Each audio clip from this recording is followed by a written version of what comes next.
Bueno, bienvenidos a todos a un nuevo webinar, mes de marzo. Paula ya es conocida, pero para los que se suman, Paula es asesora independiente economista para Bengochea, tiene una amplia experiencia en los mercados internacionales y hoy vamos a estar haciendo algunos comentarios. Mucha volatilidad como era de esperar. Ayer Trump anunció 25% de aranceles de impuestos a los automóviles. El mercado se está moviendo, por así llamarlo, en base a la política arancelaria de Trump. Por otro lado, miembros de la Fed también dieron a entender que el impacto de los aranceles no va a ser de todo transitorio, o sea, puede ser una inflación más sostenida, y en base a eso, en parte, vemos la tasa de 10 años en 4,37 aproximadamente. Así que bueno, Paula, cuando quieras, comenzar.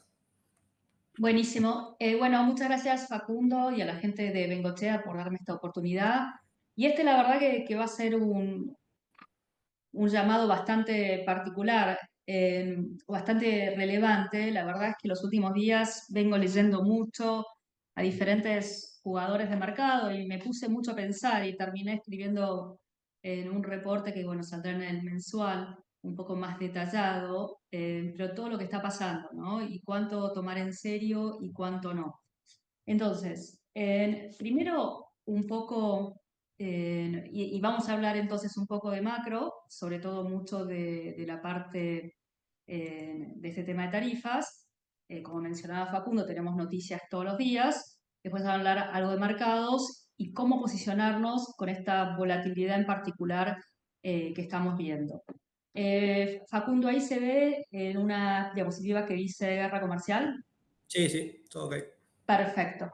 Bueno, en la realidad no quiero sonar muy rimbombante, pero yo creo que hay una especie de cambio en el orden mundial de alguna forma, que realmente Estados Unidos está pateando el tablero nuevamente de lo que es ese orden mundial, sobre todo pasando de esa globalización que nosotros sabíamos que estaba cambiando, pero realmente lo que está pasando le está dando un vuelco mucho más allá de una simple desglobalización.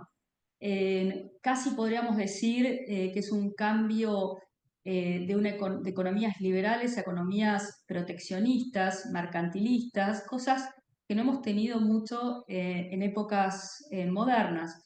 Y así estamos todos confundidos, y estamos todos, los empresarios en Estados Unidos, los consumidores, el mercado, Europa, China, eh, todos.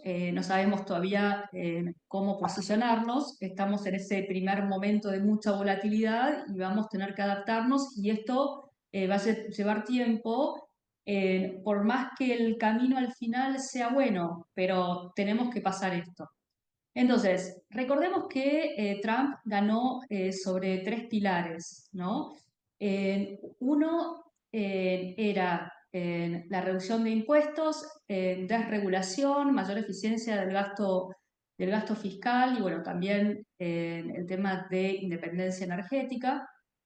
eh, y después también de tarifas. Y es como que desde el momento que gana Trump, hasta febrero, que el S&P alcanzó su máximo nivel cercano en 6.200, tuvimos este rally donde nos concentramos en estos aspectos positivos. Y resulta que cuando gana Trump, lo primero que empieza a hacer es a batallar con las tarifas y de una forma y magnitud mucho más agresivo de todo lo que todos los jugadores esperábamos. Y esto realmente nos descolocó mucho. Y empezó con lo malo primero, porque como dicen en ese cuadro, que lo saqué de Nomura, es que la guerra comercial es anticrecimiento, porque lo que hace es reduce la productividad de las economías, y también tiene un impacto inflacionario que con suerte es de una sola vez, aunque una política inmigratoria muy restrictiva puede tener un impacto mucho más a largo plazo en la inflación. Entonces se concentró en la parte mala, si queremos, de su programa, y su parte buena, yo creo que en un momento va a venir, que es esta desregulación y baja de impuestos, entonces ahí nos podemos acomodar. Y yo no descuento Y aparte cuando el tema de las tarifas, todos pensamos que es parte de la forma de negociar, nos convencimos de eso. Como decía el dicho de 2016, al Trump hay que tomarlo seriamente, pero no literalmente. Entonces nos quedamos con esta idea, ¿no? Y que el Trump de 2.0 iba a ser parecido al 1.0, ¿no? Eso. Y ahora nos empezamos a interrogar si realmente eh, es mucho más serio que eso, ¿no? Si realmente esta vez es diferente, que son palabras que nunca debemos usar en finanzas. El tráfico a la derecha, se elabora una entidad a base de datos del diario o de noticias de diario, y la incertidumbre política o económica ha llegado a niveles muy altos, ¿no? Eso para darle un panorama del nuevo paradigma que estamos viviendo. ¿Y por qué yo les digo que estamos llegando a la conclusión que esta vez es diferente? Trump y Besen dijo, que es un hombre de mercado, dijo, las correcciones son sanas, no me preocupa, vamos por algo mejor. Trump dijo que el 2 de abril, cuando pongan las tarifas, va a ser el día de la liberación, que va a ser que aceptamos el dolor de corto plazo para los beneficios de largo plazo. Y entonces acá perdimos lo que nosotros llamamos el Trump's put. ¿Qué es el Trump's put? Decir, bueno, si empieza a haber un impacto en los datos económicos por esta incertidumbre, si empieza a haber una caída del mercado, Trump nos va a reconfortar y decir que todo va a estar bien y va a recular en parte de sus medidas. Lo que él está diciendo es otra cosa, que nuevamente, si queremos ser cínicos hasta el final, podemos decir que hasta esto es un método de negociación. Sin embargo, eh, como digo, estoy leyendo a mucha gente y tratando de formar mi propia opinión. Realmente, legalmente es imposible cambiar la Constitución para que Trump se pueda presentar a una reelección al margen de que va a tener 1000 años, 4 años. Pero al margen de eso, no tiene posibilidad de reelección, con lo cual esta vez probablemente vaya por ese legado. Y algunos de sus objetivos, lo de las tarifas y la inmigración, a mí me parecen graves o que pueden tener consecuencias a largo plazo que no son tan buenas, pero cosas como reducir el déficit fiscal de Estados Unidos o desregular son cosas que como mercado nos gusta, ¿no? Entonces eso uno lo puede entender. Pero el problema, como le dije, que primero nos dieron con el garrote, que es este tema de tarifas, y más adelante vamos a tener las noticias positivas.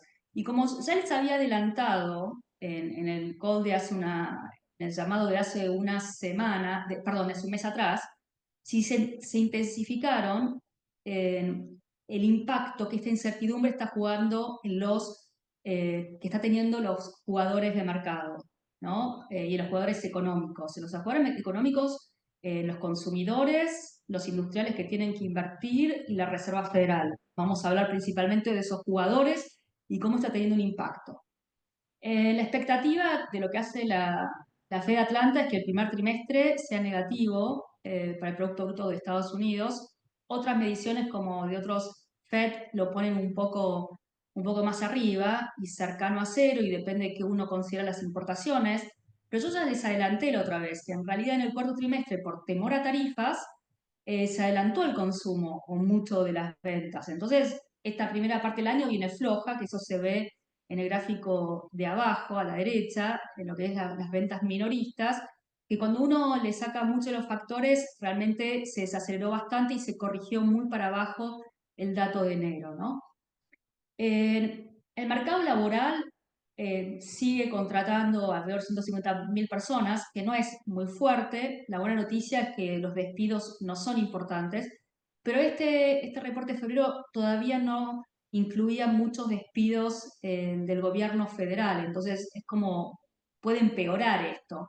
Y algo que decía también Powell en la última reunión es que se ve que hay menos contrataciones, hay menos despidos o hay pocos despidos, pero también hay menos contrataciones. Entonces, si por alguna razón la gente empieza a ser despedida porque trabaja en el gobierno federal, o esta incertidumbre hace que las empresas prefieran despedir gente, sobre todo si yo puedo ser afectado por estas guerras comerciales, a esas personas les va a costar conseguir trabajo, con lo cual se puede acentuar la desaceleración económica. Y también decir que si empieza a haber establecimiento de tarifas y estas quedan firmes, hasta ahora se pospusieron, pero el 2 de abril deberíamos tener más certezas. Si yo soy una automotriz en Estados Unidos y tengo que reemplazar parte de mi cadena de suministros, eso también me va a llevar a una mayor desaceleración, porque arreglar una cadena de suministros toma tiempo. Por otro lado, por el lado de inflación, lo que tenemos que desde septiembre, octubre del mes pasado, perdón, del año pasado, la inflación está planchada. No hemos tenido nuevas bajas. Lo bueno es que no repuntaron, pero no hemos tenido nuevas bajas. Y como les dije, Paula, te consulto sí, ahí, ya que estabas hablando de las tarifas. O sea, está claro que las tarifas, si Trump impone aranceles, las empresas situadas en Estados Unidos son las que pagan ese costo. Eso tiene dos ramificaciones. O las empresas pueden pasarle el costo a los consumidores y subiría la inflación, o las empresas asumen ese costo y bajan los márgenes. ¿Qué ninguna de esas escenario? dos cosas, ninguna de esas dos cosas son buenas Claro, para las empresas de Estados Unidos o para el consumo de Estados Unidos, o es menor ingreso disponible para las personas o es menos margen. Ahí por eso es muy importante, y eso lo voy a poner en las conclusiones, ver las empresas con más, lo que se llama pricing power, ¿no? claro. Las que tienen más poder de pricing, Sí, la que es elasticidad de la gente a consumir ese. correcto, excelente palabra, y la elasticidad de ese producto. Ahí vamos. Entonces, eso lo pongo un poco en las conclusiones, que después tenés que ir caso por caso y producto por producto. Lamentablemente, esto va a ser así. Igualmente, hay una parte que yo quiero decir. Yo no creo que todo lo que se anunció va a quedar. Yo creo que vamos a abrirnos a negociaciones. Y con México y Canadá es donde más va a haber negociaciones y van a ser cosas muy puntuales. Creo que China es vulnerable, pero que tiene una problemática más interna que externa hoy en día, y Europa es la nueva víctima, y ahí también no le veo mucha solución. Algunas cosas pueden arreglarse, pero no demasiadas. Entonces, en ese contexto que creo que Canadá y México son los que pueden llegar a quedar mejor, que son los que tienen más impacto también en lo que es Estados Unidos. Pero después lo vamos a ver un poquito más en detalle. Pero también, siendo tu pregunta, uno podría decir que el que exporta a Estados Unidos se va a comer ese mayor arancel. Entonces tenés que definir entre esos tres jugadores, ¿no? Y un poco va a definir de caso a caso de si no le vendo a Estados Unidos, si le puedo vender a otra persona, en las materias primas es más fácil, por ejemplo. Entonces yo soy Brasil y exporto acero a Estados Unidos y a tratar de, nada, hacerlo a otro, mandarle a otro país, por ejemplo. Entonces, nuevamente, realmente es un poco caso a caso. Y como te digo, en ese poder de negociación, para mí los que quedan peor parados a primera vista son China y Europa. ¿Sí? Pero todo por ahora es muy preliminar, pero me parece que es importante empezar a pensar estas cosas porque el mercado no lo está pensando, que es otra de las cosas que yo deduzco. Si el mercado accionario de Estados Unidos corrigió nada más que un 10% y ya recuperó el 5 puntos de esa caída, realmente sigue un poco la mentalidad Trump 1.0. Y yo digo, tal vez tenemos mucha suerte y es así, pero creo que no estamos minimizando un poco los riesgos, entonces yo estoy posicionándome, si querés, un poco más cauta, ¿no? Hasta ahora lo que ha dicho lo ha cumplido, ¿no? No es tanto negocio.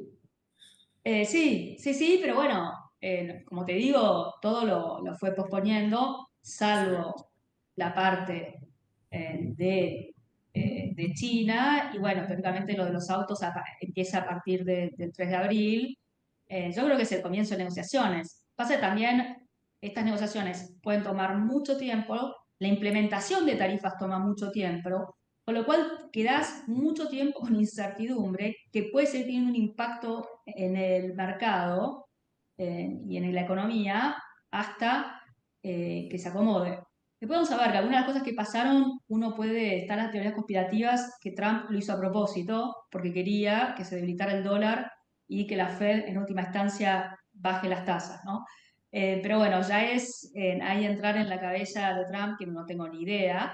Salió Pero igualmente a pelearse con todo el mundo a la vez, ¿no? No es que fue contra China puntual, o sea, Europa, sí, China, México, todo.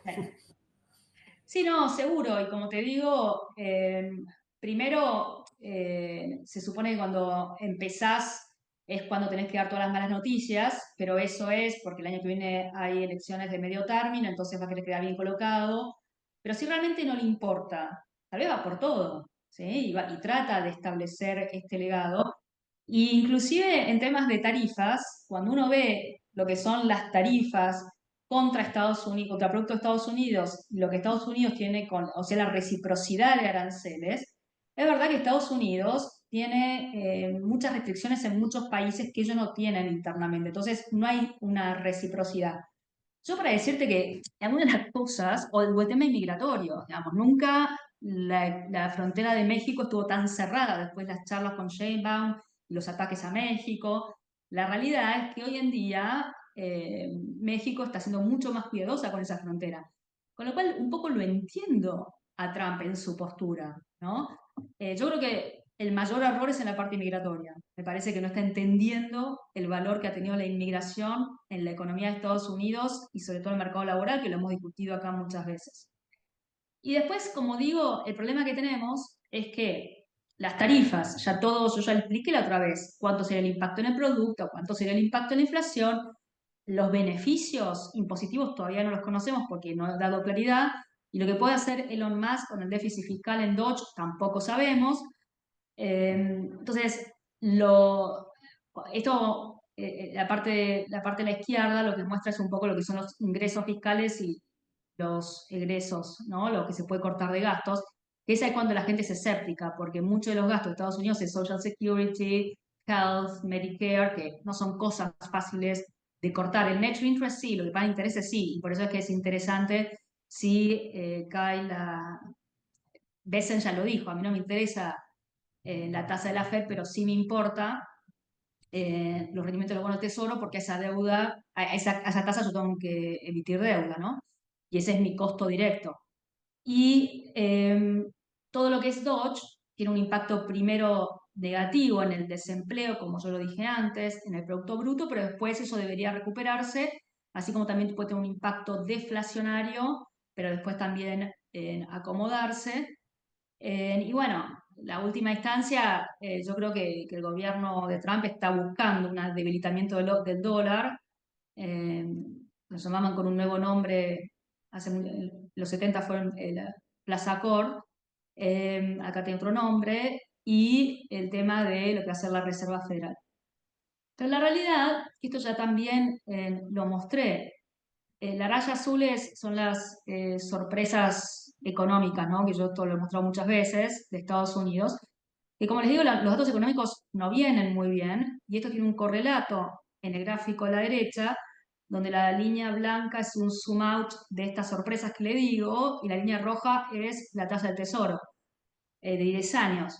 Pura alegría, bajó de 4,80 a 4,2, 4,3 según el día. Entonces, y esto es porque pasamos de una preocupación pura de inflación por tarifas a una preocupación de menor actividad. Por el contrario, mejoran las perspectivas económicas en Europa, sobre todo después de esta política en el cambio de política fiscal alemana más expansiva, lo que hace que se haya fortalecido el euro y debilitado el dólar. Divino, ¿sí? Que era otra de las cosas que Trump quería. Eh, Obviamente todo termina mal si tenemos la famosa esta inflación, que ahora la gente empezó a mencionarlo de vuelta, y como les podía decir yo antes, en las sorpresas económicas, algunos datos económicos dio más o menos, sobre todo la parte de los PMIs, mientras que las órdenes caen, las ventas minoristas también aflojan. Todos estos pueden ser factores temporales, pero si yo les digo que las tarifas puede tomar bastante tiempo, estos factores temporales estamos hablando de meses, no de semanas, ¿no? Entonces es un riesgo. Lo bueno es que no ha habido mucha esta inflación en la historia. Tenés que tener una guerra o un shock petrolero, como los 70. Son situaciones muy puntuales. No es Y ahí, fácil. Paula, te consulto, capaz de explicar bien cuáles son los síntomas o qué se ve en una economía con esta inflación, ¿no? Pues lo escuchamos Que en tenés todos lados. una, que tenés una desaceleración económica llegando a una recesión al mismo tiempo que tenés una inflación. Es raro porque si tenés poca actividad en general tenés una inflación, pero la gente te dice, bueno, pero si tenés aumento de tarifas. Los economistas decimos que la inflación se define como un aumento permanente de precios. Si vos tenés tarifas, tenés un aumento inicial de tarifas, o sea, un aumento de precios inicial, pero no es No es permanente. sostenido. Correcto, es lo que decíamos vos y yo antes. Che, bueno, ¿a quién le pasás la factura de la tarifa? ¿Se la pasás al consumidor final? Bueno, convengamos eso. Desde mañana el auto, en vez de valer 10 vale 12 ese mes el dato de inflación va a salir mal, pero el siguiente ya no, porque la tarifa ya está dentro. ¿Sí?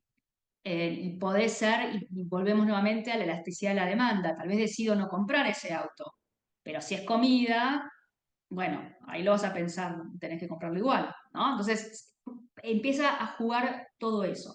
Lo que digo es que yo no creo en el escenario de esta inflación, tampoco espero que Estados Unidos vaya a una recesión, no soy tan tremendista, pero sí veo una desaceleración y sobre todo veo que esta preocupación de la actividad económica empieza a recrudecerse en el mercado. Y si yo te digo que es un máximo, solamente corrigió un 5%, que estás en valuaciones máximas, y no es que tengo mucho margen como para decir, bueno, aguanto adentro del mercado full porque total, ¿no? Está todo, está barato, no, no vendría a ser el caso. Esto hay que mirarlo todo, todas las semanas, que son las expectativas inflacionarias. Las cortas, las de un año, aumentaron.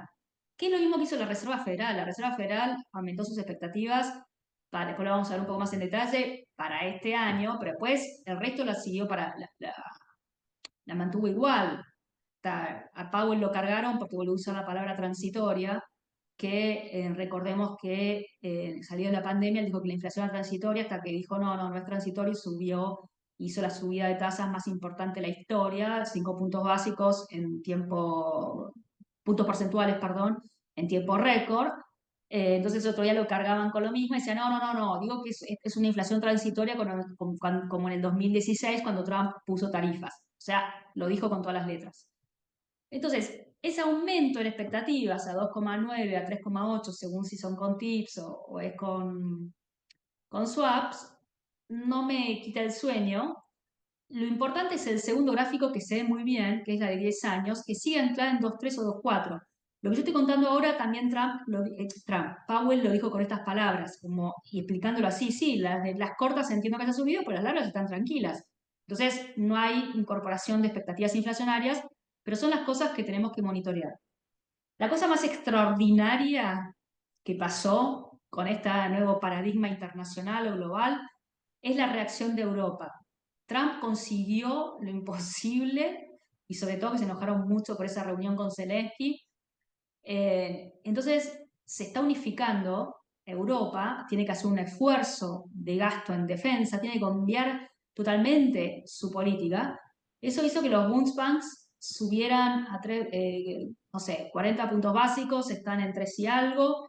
Hay gente que piensa que puede seguir subiendo y la diferencia con los bonos del tesoro es mucho menor. ¿Y qué pasó? El euro subió casi 6% y el dólar contra las principales monedas se depreció más o menos por el mismo valor, ¿no? Y por otro lado, la otra cosa que pasó, recordemos que nosotros pasamos, cuando pensamos que Trump era pro mercado, pro crecimiento y que vamos a tener toda la parte buena de Trump, pensamos que la economía de Estados Unidos iba a andar muy bien, a lo sumo esperamos una baja de tasas, empezamos el año con una baja de tasas, expectativas de una sola baja de tasas y más para diciembre. La Reserva Federal en el diagrama de puntos el otro día hablaba de 2 bajas y el mercado está más tirándose a 3, más concentrados en la segunda mitad del año, porque acá tenemos lo que hizo la Reserva Federal. Se habló mucho, ¿no? De que necesitamos ver, la incertidumbre, se repitió hasta el hartazgo. Pero lo que yo les decía antes, cuando ustedes ven las proyecciones económicas, cómo cambió el cambio del Producto Bruto para este año, sí lo corrigió de 2,1 a 1,7, por todo lo que yo les conté de los datos, porque lo que conté de la incertidumbre, por la menor productividad de la economía, y por eso creo que también cambiaron un poco, por la menor productividad de una economía más cerrada, la proyección para el 2006-2007. Subieron mínimamente el desempleo para este año, pero no es relevante, y el PCE o la inflación lo subieron de 2,5 a 2,8, que hay una persona que me escribió y dice, che, Powell está llamando esta inflación, Powell, ¿no? Cómo el mercado se lo toma tan bien. Ese día subió el mercado porque aparte anunciaron una relantización, no lo puedo decir, del quantitative easing, o sea, del QT, lo que se llama QT. Pero O en sea, realidad, como yo menos decía antes, restrictiva, ¿no?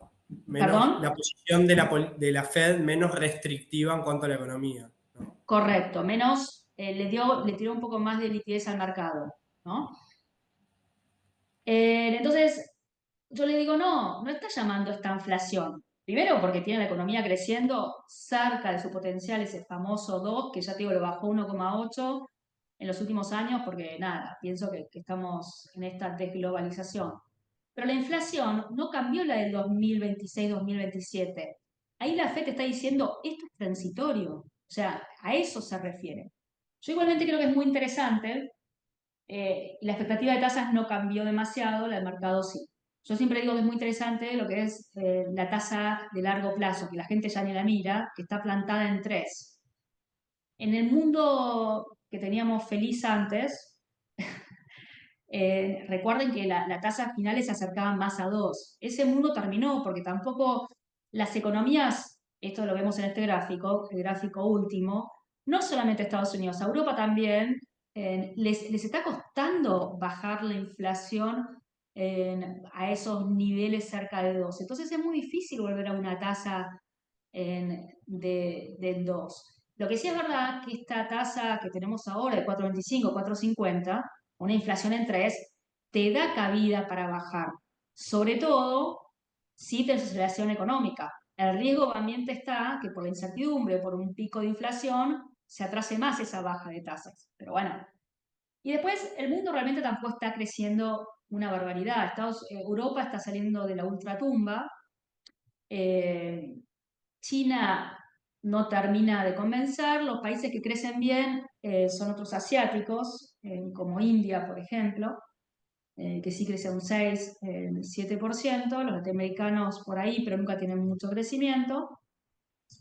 Eh, pero cuestión, bueno, tal vez voy a empezar primero por la Europa, después vamos al parte de tarifas. Yo lo que digo que pasó en Europa es extraordinario, porque lo que ellos están anunciando con respecto, sobre todo Alemania, que es el que tiene más margen fiscal, ¿no? Para tener más gasto, lo que ellos están llamando en defensa y en infraestructura son 2 puntos de producto. Es un montón, es mucho más de la reunificación, del plan Marshall, es significativo, ¿sí? Obviamente, esto es en múltiples años, ¿no? No es de una sola vez. Y bueno, Alemania sí, pasaría de una deuda del 63%, pero con crecimiento pasaría a 58%. Esto es parte compensado por inflación, perdón, por crecimiento. El tema es, por ejemplo, los periféricos, ¿no? Francia, Italia y España. Como les dije, las tasas europeas están subiendo y pueden subir más por esta expansión fiscal. Esto es un riesgo para las economías periféricas, más que Alemania, como mencioné, y tenés el riesgo de que esto haga que el Banco Central Europeo pueda bajar menos las tasas. Entonces, en parte, lo que vos ganás con una política fiscal expansiva, lo perdés con una política monetaria que no puede ser más laxa, ¿no? Ese es un riesgo para Europa. Por eso, lo que está pasando en Europa es muy difícil de leer si termina siendo positivo o negativo. Y esto es muy importante, que es la vulnerabilidad de cada sector a una caída en el comercio internacional. Si yo no les mostrase ese gráfico y les digo cuál es la región más abierta del mundo, ustedes me dicen, dicho Europa, que entre importaciones y exportaciones es una parte muy importante de la economía. Por eso les digo que tiene poca margen de maniobra, está bien lo que están haciendo, pero tal vez no es suficiente, ¿no? Y entonces Europa pues una gran víctima. Bueno, no consideremos el Middle East y North Africa. Latinoamérica es relevante, pero es mucho commodities, entonces eso se puede redireccionar. La situación de México es mucho más delicada, obviamente, el 80% de las exportaciones de México van a Estados Unidos y muchos son maquinarias, autos. Yo creo que esa es la parte, haber hecho un cálculo de que los autos subirían de precio 7.000, $10.000, por eso se adelantaron las compras, sobre todo de vehículos en diciembre. Pero bueno, acá es la parte que me parece que es bastante negociable. Japón creo que es interesante porque no es una economía súper abierta y aparte ahora tiene una dinámica de aumento de salarios, mayor consumo.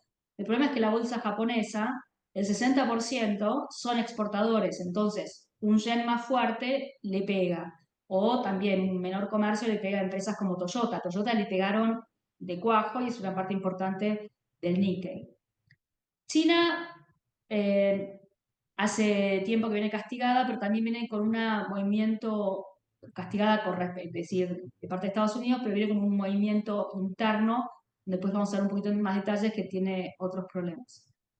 Y no lo puse acá, pero nuevamente les digo que hay asimetría en los aranceles entre Estados Unidos y los países. Entonces va a haber una corrección en esto. Y uno debería decir que los países que tienen más problemas son los que tienen el superávit comercial más grande con Estados Unidos, y ahí entran algunos países emergentes, ¿no? Em, bueno, el tema de China, el secreto está que crezca el consumo, que la confianza del consumidor mejore, que bajen el ahorro precautorio que están teniendo y que tengan una dinámica interna. Esto lo están intentando hacer desde el año pasado, la política monetaria ya fracasó olímpicamente, ahora están viendo cosas fiscales más concretas. Una economía que ya de por sí tiene una deuda sobre el PBI de 3 veces, con lo cual tampoco es que puede dar mucho más crédito, la solución no viene por el lado del crédito ya. Pero bueno, en el gráfico de abajo, de la izquierda, se dice que eh, era la revolución industrial o las minoristas, a la venta minorista vienen un poquito mejor, pero no terminan de despegar. Y el gran problema para mí es hasta que no solucionen la parte de abajo, que es el sector inmobiliario, es una parte, era el 30% de la economía, ahora es un 15%, o sea, sigue siendo importante, pero es una parte importante del patrimonio de las personas. Hasta que no solucionen eso, realmente es un problema. Pero cuando uno ve lo que se construye, los precios de la vivienda, que es el último gráfico, dejaron de caer estrepitosamente y suben tímidamente, pero todavía están en el subsuelo. Entonces, China tiene una problemática complicada como para decir que va a salir indemne de todo esto. Y cuando uno ve los mercados, esto tiene unos días, pero bueno, China y Europa están ahí arriba como los mejores mercados. Por eso es que hoy me estoy cuestionando si yo seguiría tan agresivamente teniendo China y Europa, más Europa que China. Hay un fondo, ustedes saben que nosotros tenemos, que es el MFS Contrarian. Es verdad que tenemos muy poco Europa de portafolio, entonces el MFS Contrarian, que obviamente viene muy bien en el año porque tiene bastante en Europa, uno se empieza a cuestionar si no es algo de riesgo. Y China, como les digo, todavía pueden tener un, crecimiento doméstico y superar poco las limitaciones externas, pero no está dado no está dado fácilmente, porque como les digo, hasta ahora no vienen lográndolo con las cajas de herramientas que tienen.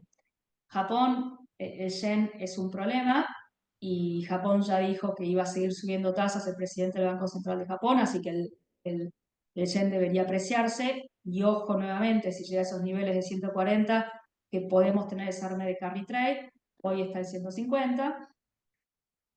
La renta fija viene a ser ahora como una especie de refugio, donde los rendimientos son altos, entonces no esperamos contracción de spreads porque el mundo va a crecer menos con todo lo que yo les estoy diciendo, pero la buena nueva es que tenemos mucho carry ahí. Entonces esto nos protege. Entonces los fondos están 2-3% arriba. Bueno, sirve. Graciosamente, después lo vamos a ver, el high yield americano, que yo les dije muchas veces que los spreads eran súper cortos, con todo lo que está pasando en Estados Unidos, se ampliaron esos spreads y no siendo uno de los mejores activos en los últimos años, el high yield americano viene flojo este año y abajo el S&P y el que viene mal es el Russell, pero ese lo sigo sosteniendo y ahora les voy a contar un poco más por qué, pero bueno, yo lo recomendé desde el año pasado, así que me hago cargo, pero ese lo sigo sosteniendo. Los rendimientos fantásticos, esto es de mediados de marzo, pero no han cambiado demasiado. Tenemos rendimientos investment grade del 5%, Podemos conseguir en emergentes en 6, que ustedes saben que nos gustan. Entonces, es un rendimiento muy atractivo. No esperemos apreciación de capital por reducción de spreads. Puede haber cierta ampliación de spread, pero el carry es tan alto que por más que tengamos un poco de ampliación de spreads, no hay un problema. Y la renta fija, sí, realmente Estados Unidos, en vez de crecer un 1,8, un 1,7, va a crecer un 1,5, que es posible y no es recesión, es una desaceleración más importante de la que estamos esperando. Entonces, las tasas van a bajar, ¿sí? Y la Fed puede acelerar. Entonces, la renta fija es ese refugio que hoy queremos. Los spreads, como les dije, están justos, no nos da demasiado. El high yield americano, que estaba carísimo, estaba en sus niveles más bajos de los últimos 10 años, ahora se amplió un poco, pero no está súper atractivo. Lo que sigue súper atractivos es la parte hipotecas, que hay fondos como New York Strategic, PIMCO Income, que tienen mucho. Esto es un refugio de valor porque está garantizado y te dan un premio sobre los bonos del tesoro. Y los spreads todavía son atractivos por factores técnicos, básicamente, que si bien la Reserva Federal el otro día anunció que va a ser menos quantitative easing, no cambió la parte de hipotecas securitizadas. Esto es simplemente para mostrarles la línea negra, es lo que se ampliaron los spreads de high yield. Se ampliaron 60 puntos básicos en muy poco tiempo. Eh, Realmente, igualmente siguen descontando bastante poco de default. Y lo interesante, las líneas rojas, que es mercados emergentes, si ustedes ven cuando en el desarme de carry trade a mediados del año pasado tuvimos ese pico en el high yield y en emergentes, ¿no? La línea negra y la línea roja. Con esta suba que tuvimos en high yield, es interesante que emergentes no se haya afectado, como si el problema estuviera realmente concentrado en Estados Unidos. Con respecto a los sectores a la bolsa, con estos problemas de economía internacional, perdón, de comercio internacional, ¿dónde posicionarnos? Esto es el porcentaje de las ventas que se hacen afuera de Estados Unidos. Esto yo lo mencioné muchas veces. Pero el índice americano, y sobre todo las tecnológicas, venden mucho afuera. Es difícil de pensar que alguien le ponga tarifas a los Apples, ¿no? Digamos que inclusive Europa lo haga, ¿no? Pero puede pasar, la tecnología de Estados Unidos es líder y uno la necesita. Pero bueno, el S&P en general tiene eh, mucho de comercio internacional, no así tanto otros sectores, y el Russell tiene menos, tiene un 20 y tanto. Entonces, por eso es que el Russell puede ser una protección y un beneficiado de sustitución de importaciones. Y cuando uno mira cómo vienen los sectores este año, es gracioso porque el petróleo, vieron que no subió. El sector energía, que es el verde, es el que más subió en el año, más de un 6%. Después también salud, que es defensivo, y utilities. El financiero viene muy bien y hace mucho que viene muy bien el financiero. Es uno de los grandes beneficiarios, la energía y el financiero, infraestructura, puede ser hasta industriales por las políticas de Trump. Y allá abajo, en verde y rojo, tenemos las tecnológicas, que ahora de la Magnificent Seven casi ninguna está positiva en el año, antes solo teníamos a Meta. Tesla, bueno, subió como un 20% las últimas semanas, pero venía casi 50 abajo. Y el consumo discrecional, donde justamente tenemos empresas como Tesla o Amazon que también cayeron. Entonces muchos me preguntan, ¿no? Que si todavía las tecnológicas pueden caer mucho más. Entonces, mirando el gráfico de Goldman Sachs de la derecha, uno mira cómo se fue acercando con esta rotación sectorial que les menciono, el múltiplo de las Magnificent Seven con el S&P 493, ¿no? Entonces, ya estamos en 25-19, y así terminamos con ese promedio cercano a 22. No me parece muy loco que las Magnificent Seven tengan un premio contra el sector, porque las ganancias le siguen creciendo prácticamente un 20% y en algunos casos mucho más, con lo cual tiene sentido contra el S&P 493, que le crece un 15, un 17, por más que van creciendo. Con lo cual, yo creo que esta caída relativa de la Magnificent Seven se puede tranquilizar un poco. Pero obviamente las expectativas eran súper altas, entonces puede tener un undershooting. Lo resultado de Nvidia fue muy llamativo porque reportó bien, pero su margen, en vez de ser 77%, que es una bestialidad de margen, fue 75%, y dijeron que tal vez algunos de los chips que estaban haciendo ahora eran más caros, que se tenían que invertir un poco más, y ya las expectativas eran tan altas que cualquier mala noticia es un dramón. Y por eso que la economía, la acción ajustó un poco, pero no deja de seguir siendo una eh, acción extraordinaria. Hay que ver cuándo es el momento de entrar. Como digo, puede haber un pesimismo mayor y una caída mayor, ¿no?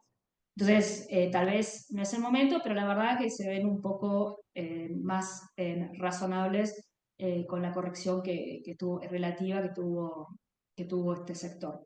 Y la otra cuestión, desde el cuarto trimestre, desde que empezaron a reportar los cuatro trimestres, el resultado del primer trimestre se están corrigiendo 3, 4, 5% abajo. Para este año se espera que las ganancias vuelvan a crecer un doble dígito, cercanos a un 10%. Si se empieza a cuestionar ese 10%, esta evaluación que yo les digo de 22 veces forward de precio de utilidad, bueno, se va a ver más cara y el mercado va a ajustar más. Entonces son las cosas a considerar. Una economía que tal vez en vez de crecer un 2, crece un 7, un 1,7, un 1,8, si esto también puede aflojar. Puede hacer que las ganancias le crezcan menos. Yo sigo creyendo mucho en el excepcionalismo de Estados Unidos. Realmente el mundo corporativo mostró una resiliencia espectacular, pero volviendo a la pregunta muy buena que hizo Facundo al principio, gran parte de las ganancias de Estados Unidos se porque tienen márgenes récord, ¿no? Entonces, si se pone tarifas, ¿quién se va a comer esa mayor tarifa? Si algo de eso puede comer los márgenes. Igualmente pensando en ese pricing power de las empresas, las tecnológicas tienen bastante pricing power, ese es un tercio del S&P. Pero bueno, después también habrá que ver caso por caso. Esto ya habíamos empezado a ver, el sentimiento tan negativo del mercado, lo habíamos empezado a ver hace un mes atrás, pero la verdad que se exacerbó. Lo que primero se vio fue en este índice de avaricia y temor, que estábamos todos en un extremo de temor. El gráfico de toros contra osos, que es el azul de arriba, está en niveles de pesimismo muy altos. Y esto se veía inclusive antes que haya habido una corrección en las posiciones. Pero ya ha habido cierta corrección en las posiciones, donde el índice, por ejemplo, de puts contra calls, que no había reaccionado, que es el gráfico de abajo de la derecha, realmente ahora las coberturas subieron bastantes y el gráfico de barras se ve que los outflows de activos, de acciones de Estados Unidos también subió bastante. Solo para mostrar que yo dije que estoy cuestionando la inversión en Europa, pero así todo, esta vez Europa contra el S&P, realmente lo que subió recién ahora, el S&P, Europa vale lo que valía hace 20 años, si bien, y es muy asimétrico, porque subió muchísimo las financieras, los bancos de Europa vienen subiendo hace años y tanto como las Magnificent Seven, pero otros sectores estaban muertos, y este año subieron muchos, obviamente, las empresas de defensa. Nuevamente, también, esto en China, ¿no? Si tenemos un movimiento hacia consumo discrecional contra el consumo básico, o sea que tal vez no miramos lo que son la parte de comercio exterior, las tecnológicas, sino que vamos a una inversión en China de más consumo doméstico, esto puede resultar bien porque hace años que vienen muy golpeados. Y la pregunta que también recibo a diario, si es tarde para entrar en el oro, esto también yo se los comenté, mucho más que nunca, con estas discusiones geopolíticas, cobra tanta importancia el oro como parte de las reservas. La línea roja o naranja es como crecen las reservas de los bancos centrales, las reservas de oro, ¿no? No sé si se dan cuenta de cuándo se espiralizó eso. Esto fue en el 2022 cuando empieza la guerra en Ucrania y se bloquean las reservas de Rusia. Eso puso alerta a todos los bancos centrales que empezaron a acumular oro más que en bonos del Tesoro americano. Entonces, si bien siguen habiendo mucha posición en bonos del Tesoro americano, la posición es menor. Pero yo, ¿por qué creo que tal vez el oro puede subir más? Por el gráfico a la derecha, que es la tenencia de los ETFs, viene subiendo, venía cayendo en los últimos años, o sea, realmente el oro subió a nuevos máximos básicamente por los bancos centrales en contra de un dólar fuerte y en contra de tasas altas. Eh, y sin los minoritarios participando en ETFs, bueno, acá también hay muchos institucionales que compran los ETFs, bueno, entonces se está empezando a revertir.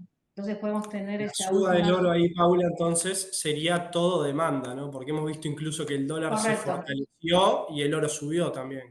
correcto, sí. Todo demanda, sobre todo de bancos centrales. Es verdad que las compras especulativas también están en máximo, ¿no? Que es la compra de futuros en COMEX, que eso lo hacen, por ejemplo, los hedge funds, ¿no? Entonces, la parte especulativa también se compró. Lo que no, si querés, no compró fue el minoristas con ETF, que creo que esto puede seguir. Y todo lo que yo te estoy diciendo, ahora se está debilitando el dólar. Eso es bueno para commodities, eso es bueno para emergentes. Esto ya también yo lo he dicho mucho. Entonces, bajarse hoy de oro, que es refugio de inflación, es refugio geopolítico, se debilita el dólar, no le encuentro ninguna razón. Cuando Trump se pelea con el mundo, más bancos centrales van a querer tener oro, o Bitcoin, no sé, pero tal vez no bono el tesoro, ¿no? Así que nada, yo acá sigo plantada todavía. Esto ya lo mostré muchas veces. El primer gráfico es el oro contra la plata. Perdón, la plata contra el oro, que si bien la plata este año viene subiendo tanto un poquito más que el oro, todavía no llegó a ese pico en el ratio y tampoco las mineras de oro, el GDX, tampoco alcanzó sus máximos. Venía como en un canal y bueno, con esta última suba del oro realmente repuntaron, pero bueno, no llegaron a niveles máximos. Las conclusiones económicas lo saqué del reporte que escribí hoy porque necesitaba un poco ordenar mis ideas, no se lo voy a leer perfecto, pero más o menos para explicarla, necesitaba escribirlo para entender la complejidad de lo que estamos viviendo, para aclarar mis propias ideas, ¿no? Hay un cambio de paradigma, tendrá consecuencias, eh, no solamente, como dije antes, acá en el suministro, también sino los flujos financieros. Van a decidir los inversores extranjeros si comprar bonos del tesoro. Tenemos que ser conscientes de esto y que puede tomar bastante tiempo. Y esto nos va a traer incertidumbre por más tiempo y esto también puede causar una desaceleración económica mayor la esperada y muy pocos países pueden cubrirse eficientemente de esa desaceleración. El impacto por la inflación no estamos seguros, yo no espero un escenario donde rebote la inflación de forma fuerte, porque por otro lado tenemos una menor actividad económica y tampoco es difícil saber de la reacción de los bancos centrales. En Europa, por lo que dije antes, de esta política fiscal expansiva, y en Estados Unidos ni hablar hasta que el Comité de Política Monetaria esté muy asustado por la desaceleración en Estados Unidos o realmente esté muy tranquilo con la inflación o las políticas económicas, pero esto va a tomar tiempo. En concreto, como te dije antes, es ver caso por caso, producto por producto, algunos candidatos afectados, Europa, China y México. A México tengo fe que mucho se puede acomodar, creo que hay un interés de ambas partes. Sheinbaum está siendo muy cauta, no lo pelea a Trump como hace Canadá o como hace el mismo Brasil. Cuidado, el sector automotriz, bueno, la gran víctima estos días, el acero y después el cobre, aluminio, etc. ¿No? Conclusiones para el mercado. ¿Qué hacemos con todo esto, no? Esto recién comienza y no es solo ruido, creo, y creo que el mercado lo está minimizando. En el futuro podemos tener alegrías con desregulación y menos impuestos y que eso, y la desregulación si es importante, puede tener impactos duraderos muy buenos, pero tengo la sensación que las cosas se van a poner peor hasta antes que se ponga mejor, ¿no? Esa es, si tengo que definirlo de alguna manera. Eh, la renta fija seguiría cauta, no cambió nada, y la renta fija sido cauta, pero en cuanto a duration, pero realmente me parece un activo que funciona. Después seguimos con poca exposición a high yield y vemos a emergentes, a la deuda emergente más resiliente en renta variable. Como decía, priorizar sectores con pricing power estratégicos. En Estados Unidos, small caps, infraestructura, financiera, energía, en países emergentes. India y Brasil, hay tres bloques, ¿no? Si uno piensa que se forman tres bloques. Estados Unidos y sus aliados, China y sus aliados, y Europa que tiene la posibilidad histórica de volver a integrarse. India y Brasil, si la juegan de forma táctica e inteligente, o países más chicos, como Argentina, Uruguay, pueden hacer un juego táctico y tratar de llegar a buenos acuerdos en estos problemas que tenemos, ¿no? Y después los activos alternativos cobran más importancia que nunca, ¿no? Por esta cosa de diversificada, poca correlación, materias primas, macro hedge funds, deuda privada, el private equity que es un poco más cuidadoso como uno lo sería con la renta variable. Así que esto es perdón si fue mucha información y si fue un poco rápido, pero realmente es una situación compleja. Eh, Espero que todo salga mucho mejor de lo que parece a primeras. Creo que algo de eso hay, no quiero ser muy pesimista, pero tampoco quiero ser muy complaciente, decir que acá no pasa nada. No, no quiero hacerlo, ¿sí?